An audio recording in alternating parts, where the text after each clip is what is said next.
All right, everybody, welcome back. Chill Series number 10 finals. We have AzulGG versus Leibui, Master Leibui here. Alvarez, Josh. Looking to be a great finals match. I'm really excited to see how this one unfolds. AzulGG is running that brand new Mew 3, electric Mew 3 deck list there with Pikarom and all the typical toolkit for Mew 3. While I believe Leibui, I'm terrible at saying his name. I'll just say Josh. Josh is running Blacephalon, so definitely going to be a really interesting finals here. Matchups that we typically, haven't gotten to see a whole lot of, so I'm really excited to see how this one unfolds. Azul here, he's going to go ahead and start off with he's gonna go ahead and start off with Pikarom there in the active. Cramorant is going to be the starting Pokemon for Josh here on his side. Looks like Josh is just going to attach to the Cramorant active and then pass his turn. Azul here, he's going to be deciding a few things here going into this, this game. Really what his game plan wants to be, right?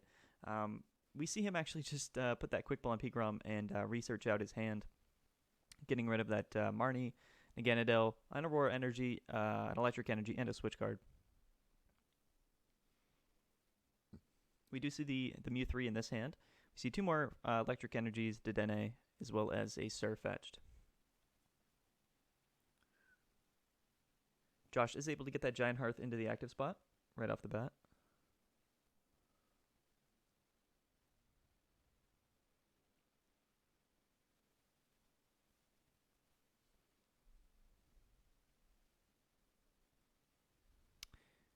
All right. As we're making some decisions here, figuring out what the best thing for him to do is, right, later into this match. It's an interesting matchup here because Azul, of course, is running a relatively new list, while Blacephalon is a list that's just been around for a very long time. So definitely interesting, right, to see how this matchup is going to unfold. I don't believe Azul has run into. Has he played a Blounce so far in the tournament? He might have played one here in Top Cut, but either way, a relatively new matchup, one that we really don't have a lot of experience watching so far. So it's going to be fun. It's definitely going to be really fun. Josh here, he does find that Welder, and he's going to put 3 under that Cramorant right off the bat. He's going to put the Jirachi down onto the bench. Does have a pretty large hand here, 7 cards. And, it's going to be kind of difficult for him as well, right? I mean, him getting an attack off with Cramorant here is definitely not a bad decision. He's going to go ahead and do 160 to that Mew 3. Discarding that Fire Energy, again, is not a big deal because he can bring that right back into his hand with the Fire Crystals and potentially use that later with a Blacephalon attack. So we see a Marnie popping out from Azul here. He's got a decent little hand here. He's got the Tapu Koko Prism Star. He does have the Gengar, which he does discard. And he'll search through his deck, get an idea of what his prizes might be and what his outlook, right, for the rest of the match might be as well.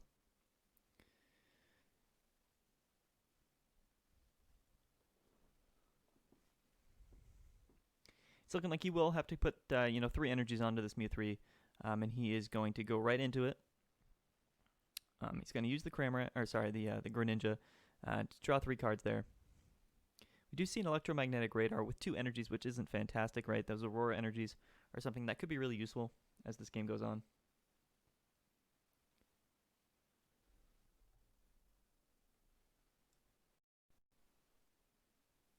So we'll see. We'll see exactly what Azul's plan here is.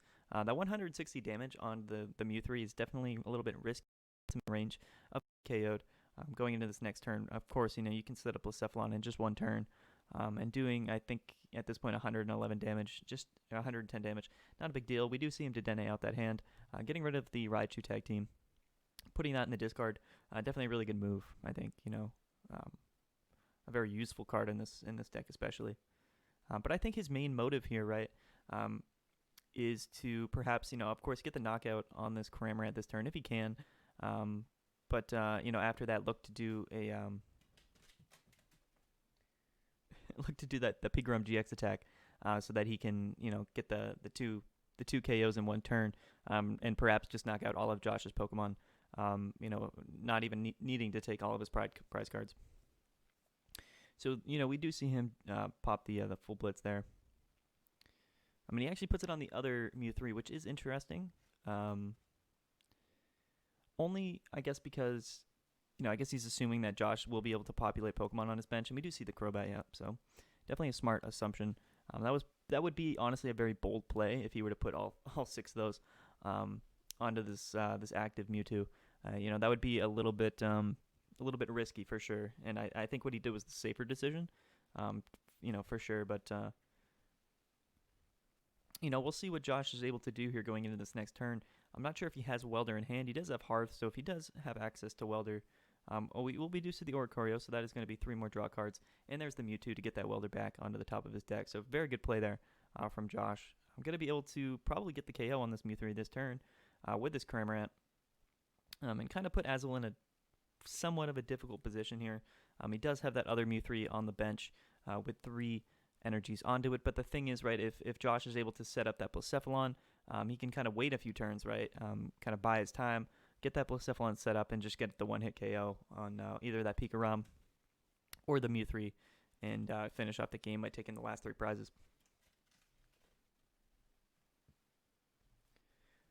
So we'll see what he does here. He actually Dedenne's out, and we see, the 3 energy on the Cramorant. No Blacephalon on that bench yet, which is interesting. You have to wonder if Josh has it in hand, or if he just really hasn't had access to it so far in the game. It's hard to believe that he doesn't have access to that Blacephalon if he wants it. We do see the Quick Ball here.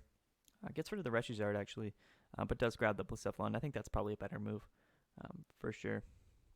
Next turn, with all those energies in the discard pile, all he needs is a Welder, of course, and then maybe, of course, just some Fire Crystals, and really he's got everything he needs to get that KO on that second Mew 3 tag team after this turn is over. So I think Josh is in a pretty good position. Azul does have 2 energy in hand with the Dedenne, so definitely has room right now to make something happen, but definitely not in the position that he wants to be in, especially being down 3 prizes right now. 3 prizes to 6 this early in the game.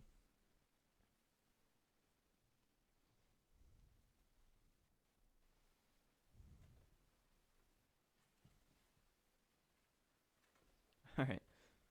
So let's see what happens, right, going into this match. Further into this match, he does actually opt to grab the Boltund, which is interesting, and it might be the better decision for him at this point. It's interesting, though. He does put 1 energy on the Boltund, maybe looking to do, have an Electrify play this turn.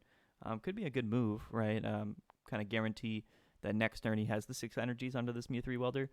But he knows that Josh isn't going to be able to pop Welder and Boss's Orders in the same turn.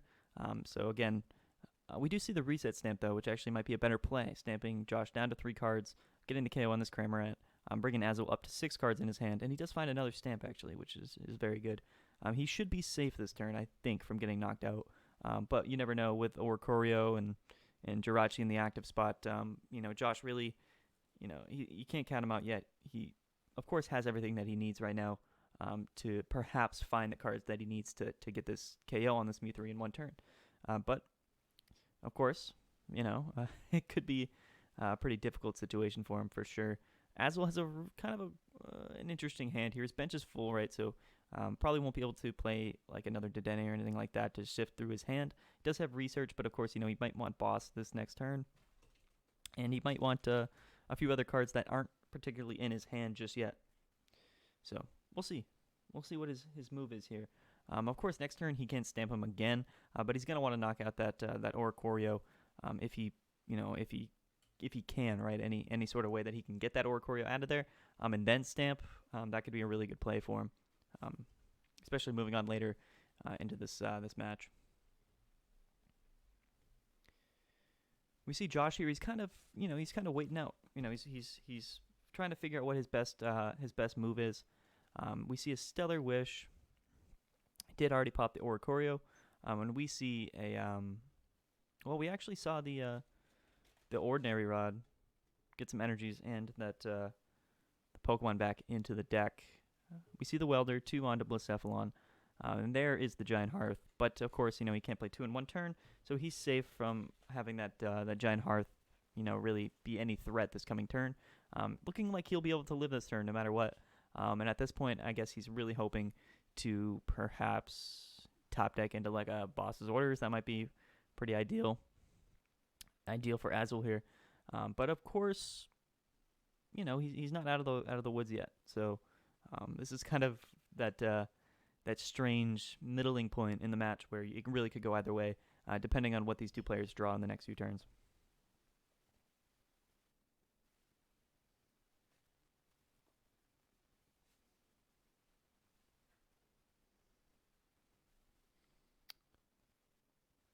So he does get the 3 energies onto the Blacephalon.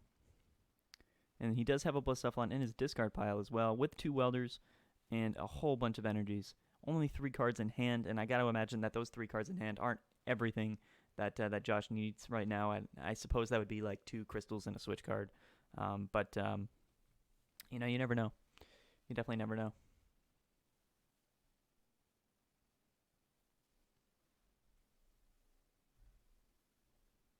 We see him grab the Zacian. Might be just ending his turn on Intrepid Sword, which wouldn't be a terrible thing, right?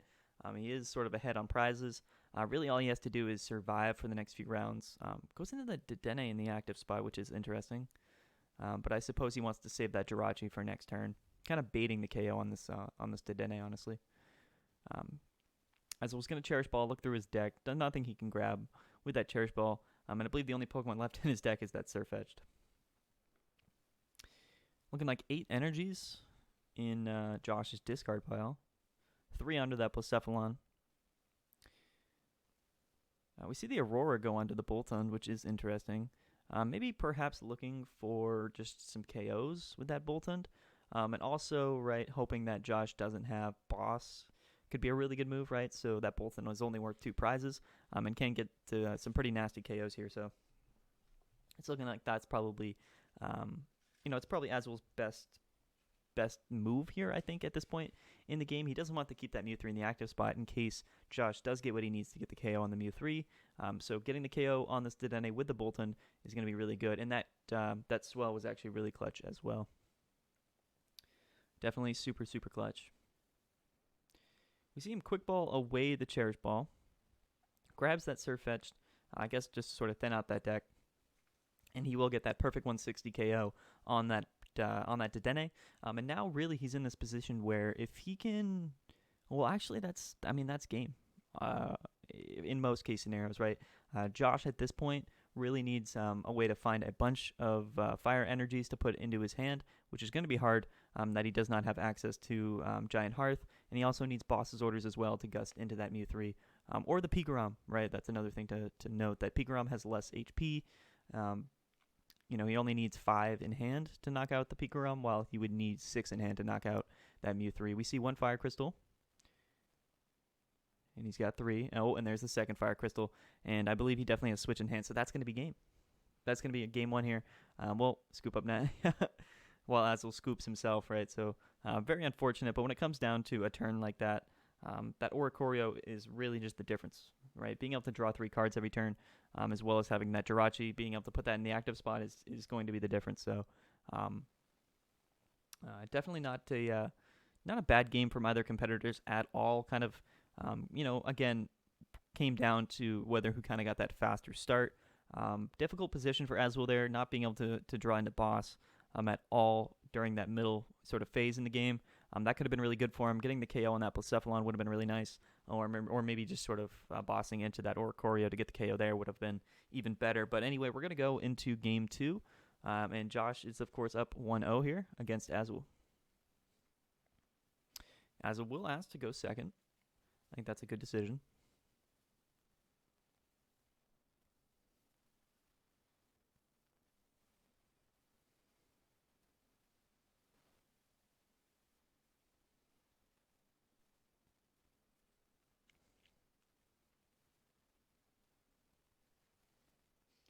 Now, Josh is actually starting off with the Blacephalon this game, which I guess it's good to have one out in the early game, but at the same time, right, it's not something that you want to start the game with, I don't think. Jirachi is definitely probably the better decision.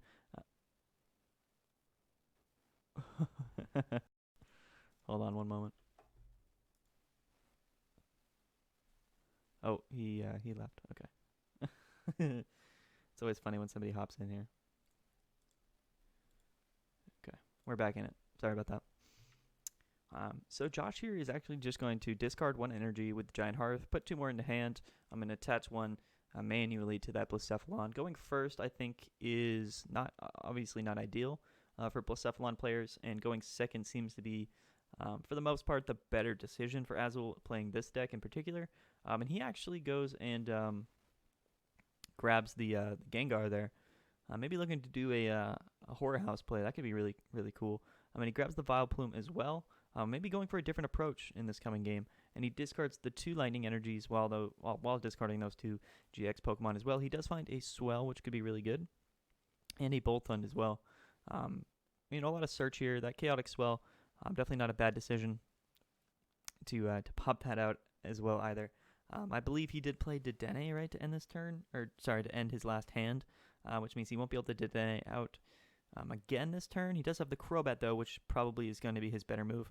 Probably playing that Boltund on the bench.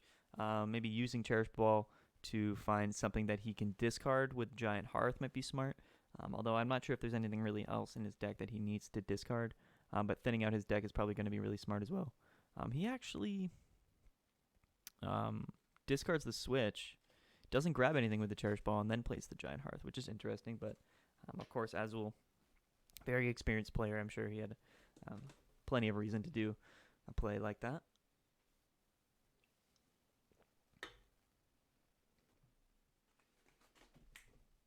Mark, stop it. My cat is going crazy. You can probably hear all sorts of noise in the background. What an animal. Azul here, though, going to be ending his first turn, going second with,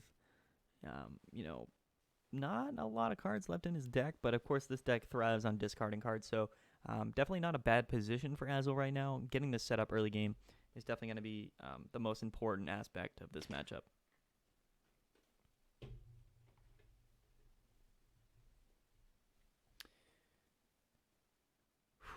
All right, so Azul here, he is looking through his deck again, planning his strategy. Grabs a 3rd Mewtwo out of his deck. Maybe looking to put that at the bottom of his deck because he probably won't need it, right? Coming up the next few turns, and we see a Professor's Research and 2 Boss's Orders, as well as an Aurora Energy, though. So looking to be not a bad play at all. Now that's exactly what he wanted because he can Horror House GX this turn and kind of have a decent setup going into the next game. Now, Josh is really, so actually I think that's probably going to be game now. Josh doesn't have any way to find more Pokemon, didn't have any in hand. That was a good call from Azul. And now he's going to be able to attach and KO that Blacephalon for game. So very brilliant play, actually, from Azul, and a really good strategy. Unfortunately, Josh only started with 1 Pokemon in his hand, but Azul, being really smart, being a really great player, understood that and sort of knew that his best course of action was going to be, item blocking or just sort of trainer locking, I suppose, Josh into that hand that he had there, which of course didn't have any Pokemon, and Azul had everything he needed. Drawing into that Aurora Energy was definitely really clutch for Azul there, for sure. Josh is going to decide to go second, and we're going to get into our game 3 here. Both players, of course, 1-1. Now, we'll see here. So, Azul starts with the Dedenne and the Gengar. So, neither of these Pokemon are really Pokemon that you want to start your game with at all. Definitely pretty tough. Pretty tough to start your hand with, for sure. But, I would say that starting with the Gengar is probably the better decision. Not a great starting hand, of course, anyway. But the 2 Auroras in hand, definitely not bad at all. Now, we could see the same thing happen this game. If Josh isn't able to, for some reason, play another Pokemon onto the bench, then Azul could Horror House again, right, and just pull something crazy out. Pull something absolutely crazy out this turn. But we'll see. We'll see what he can do.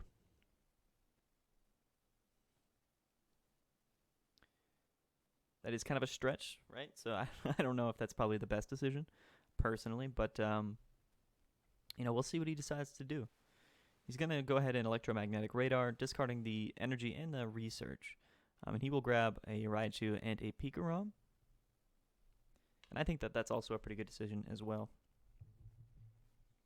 in the long run, those are going to be two of probably your most valuable attacking Pokemon in this deck. So to definitely be, his strategy this game. Probably assuming that he won't get as lucky as he did in the last game at all. But at this point, it's interesting, right? He does have Dedenne in hand, so if he puts these two cards in his hand, he's just going to discard them.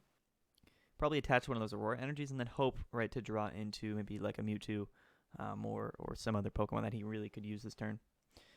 Getting that Boltund set up turn 1 could be really good as well, except he's going first, so he won't be able to get that attack off. So that being said, probably not a great idea. He actually plays the Pigrom and attaches to it, which isn't a bad idea by any means. But again, kind of abandoning that idea of sort of doing the Whorehouse GX most likely. He does find a Crobat, Surfetch, 2 Cherish Balls, and another Aurora Energy, but no way to switch out of that active spot, which is pretty tricky.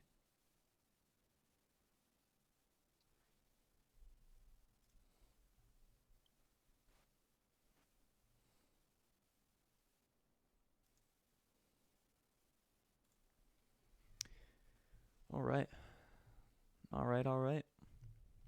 We're going to see Josh here welder 3 onto that Blacephalon right out of the gate. And then he's going to switch into that Zacian and end his turn on Intrepid Sword. Very interesting, for sure.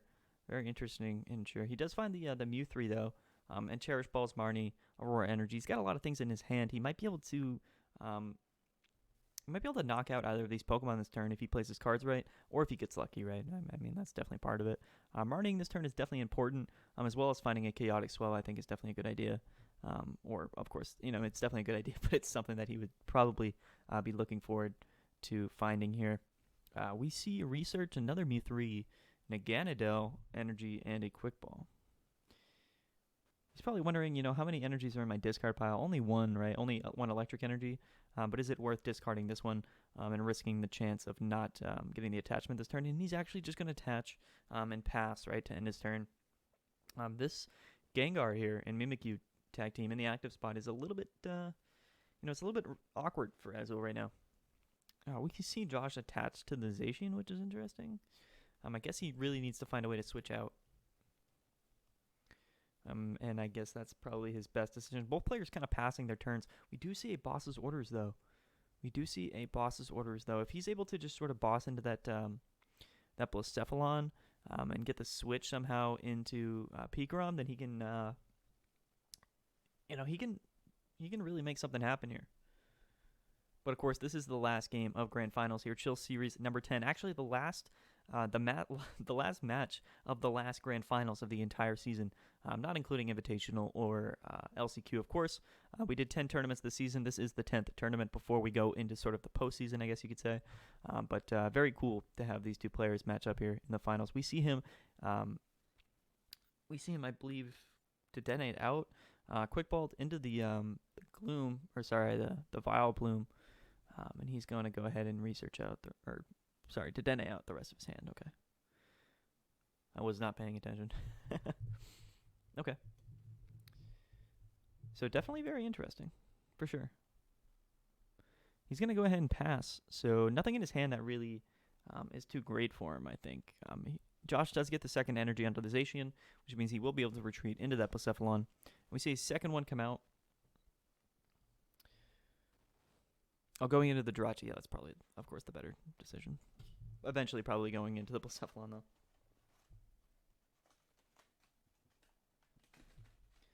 Oh, man. My cat is making way too much noise.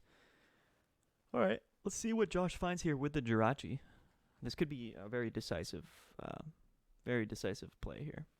This Stellar Wish, I believe, could really make or break the entire game. But Josh seems to be thinking pretty hard about it. Let's see what he grabs. He does grab a Quick Ball, perhaps looking for. He doesn't even pop it. He's just gonna end his turn on another Intrepid Sword, and this puts Azul again in a pretty interesting situation. He does find the switch, which could be really good for sure. Reset Stamp. I don't know if you really want to pop that off yet. Uses the Cherish Ball to find his third Mewtwo. But of course, I don't really know if he ever needs to play that second Mewtwo since he has a Mewtwo on the bench and a Pikarom set up. Kind of effectively, going to be his two attackers here for the game. I'm definitely going to be wanting to get that that full blitz off with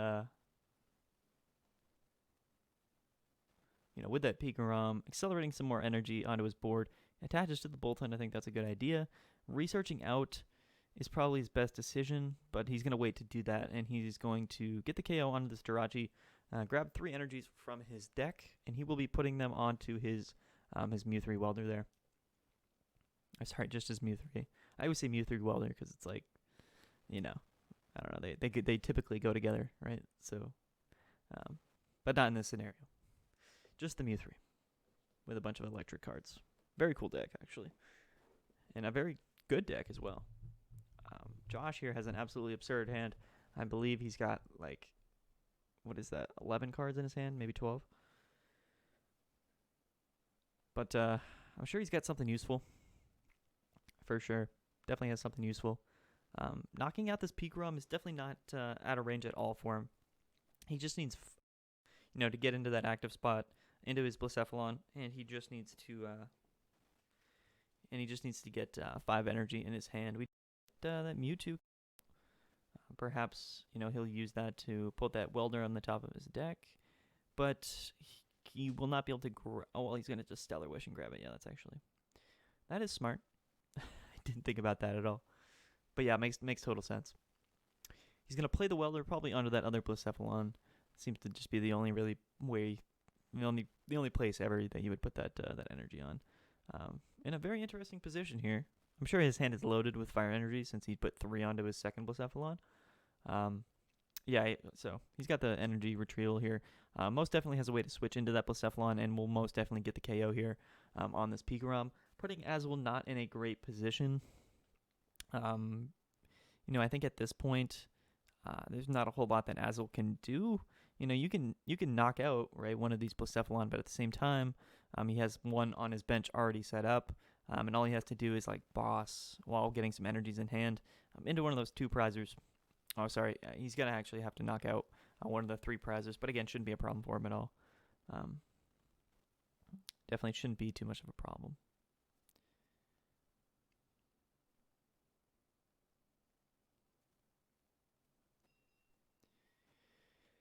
So we'll see what Azul decides to do here. See if he can't, pull anything out of his hat. He does have Reset Stamp in hand. Could be really good, but at the same time, he might want to just pass this turn, because preferably you knock out both Blacephalons in one turn, but to do that, you're going to need 6 energy onto that Mew3, and could be kind of a tall order, I think.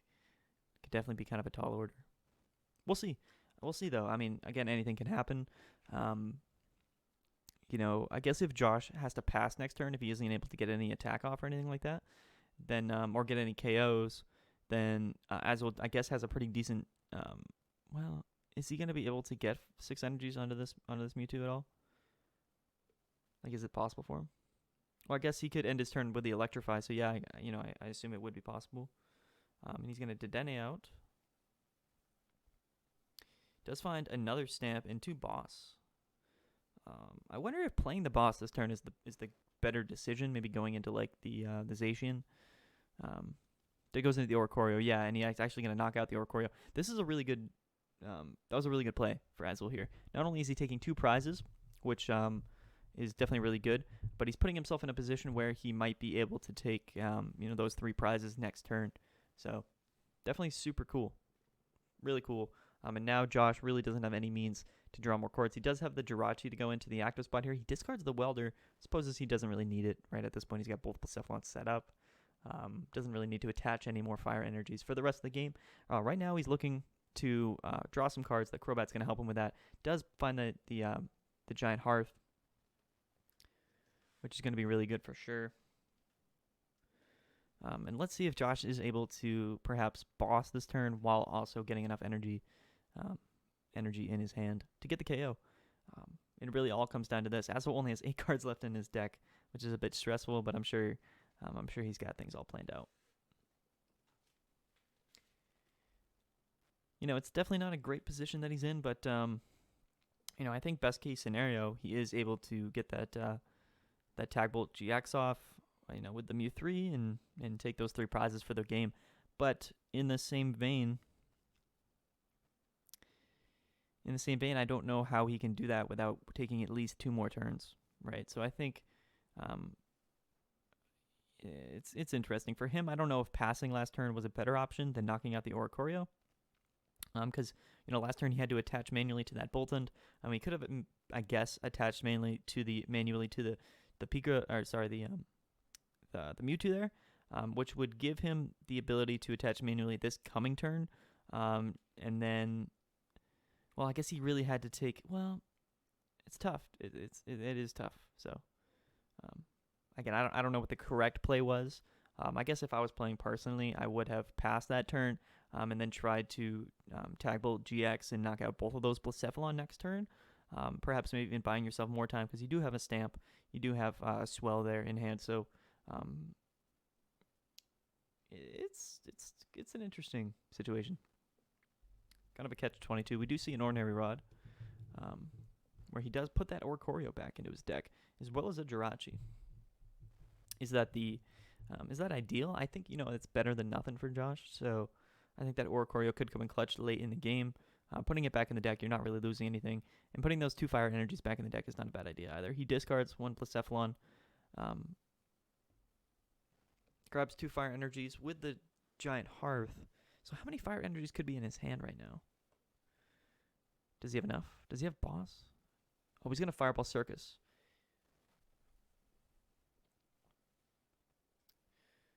And there goes the Boltund.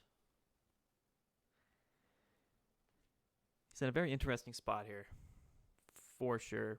I guess, Azul, well, this actually could work out pretty well. So Azul, if he's able to put that Mewtwo in the active spot, attach this turn, and attach his next turn, stamping Jake this next turn here, hoping that he doesn't get KO'd the turn after, pretty much guaranteeing himself the game. So we'll see.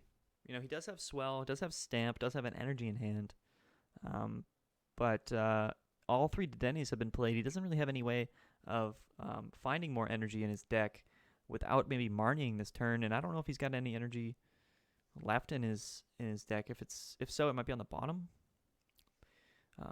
We'll see, though. Does he have another boss in his deck at all, maybe? That's also a good question. So he's going to boss this turn into...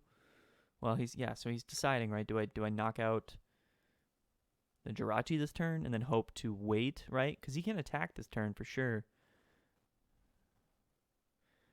And I guess accelerate more energy on. So he's going to put that Jirachi in the active spot, stamp him down to 1, attach this manually to him, and then he's going to, he's going to full blitz here. Knows there's at least one energy left in his deck. He's going to attach that on, and now I believe that's game. Josh actually goes into the Blacephalon, which was interesting. Only because if he went into the Zacian, he would have lived. Well, no, he couldn't have. So, yeah. I guess this was the best decision that he could have done. Azul here actually looking really good at this point in the game. He does find that Oricorio, though. He's going to pop it off, get 5 cards into his hand. Does find another Giant Hearth, but he will not be able to use it. And it's looking like if Josh doesn't have any way to get some energies from his discard pile into his hand, this could be the game. And, of course, he needs 6 energies into his hand. He's only got 4 cards. You got to assume that he has at least 1 Fire Crystal in hand, though. Pretty stressful. I'm sure Azul is definitely pretty stressed out right now, as am I. Josh kind of probably doing some calcs here. Again, this is the turn that makes or breaks the game. So we'll see, man. We'll see. Is the reset stamp a lie? He says well played. But who is that towards? Is that... Oh, and there's the Intrepid Sword. That's going to be it, I think. Congratulations. Congratulations to Azul for winning the Chill Series number 10, man. Definitely a really great run in the championship round. Definitely excited to see Azul get the win here. Fantastic match from both players. Congratulations to Josh and Azul for making grand finals. It was an absolutely terrific set to watch, and it was an absolutely great experience being able to watch this new Mew 3 deck here being played by Azul, and maybe I think it might have been created by Azul as well. So just an absolutely fantastic round. That's going to wrap it up, guys, for the Chill Series number 10 tournament. It was an absolutely great season. We still have the LCQ coming next week, and then following that, we have the Invitational Tournament. Yeah, guys, I don't really have much to say. Thank you to everyone so much for playing in tonight's tournament and all the tournaments throughout the season. Ending on a bang was an absolutely fantastic set to watch, and I hope you guys enjoyed. I've been Maddie from Chill TCG, and we'll see you guys next week.